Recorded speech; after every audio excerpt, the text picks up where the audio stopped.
Le programme de transfert de migrants depuis le Royaume-Uni jusqu'au Rwanda pourra finalement se matérialiser. C'est ce qui ressort d'une récente visite de la ministre britannique de l'Intérieur au Rwanda. Suella Braverman a signé avec le ministre rwandais des Affaires étrangères Vincent Biruta un addendum visant à élargir le champ d'application de l'accord sur les migrations conclu entre les deux pays. The current system, if there is someone who is benefiting from it, it's just this criminal human Le smuggling. système actuel ne bénéficie que des réseaux criminels de trafic d'êtres humains. Ce que nous voulons, c'est de créer une solution innovante pour pouvoir offrir à ces demandeurs d'asile et les migrants de la sûreté et la sécurité et des opportunités pour pouvoir mener une vie décente. Safety, security, and opportunities for them to live a decent life. Cet accord, le premier du genre dans le monde, vise à promouvoir la dignité et l'autonomisation des migrants selon ses promoteurs.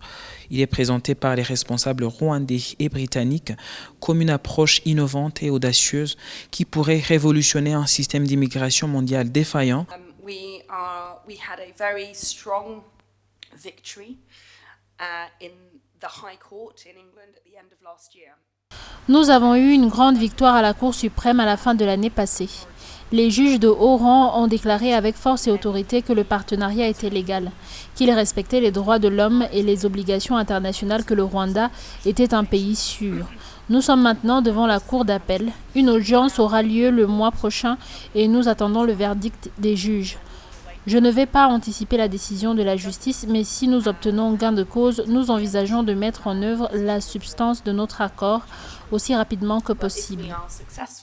We will envisage delivering the substance of our agreement as quickly as possible.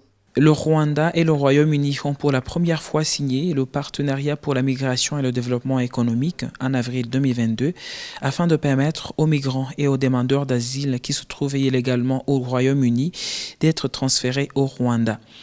Un partenariat économique car le Royaume-Uni a affecté plus de 170 millions de dollars à l'investissement initial sous réserve d'un financement supplémentaire en fonction du nombre de migrants transférés à Kigali.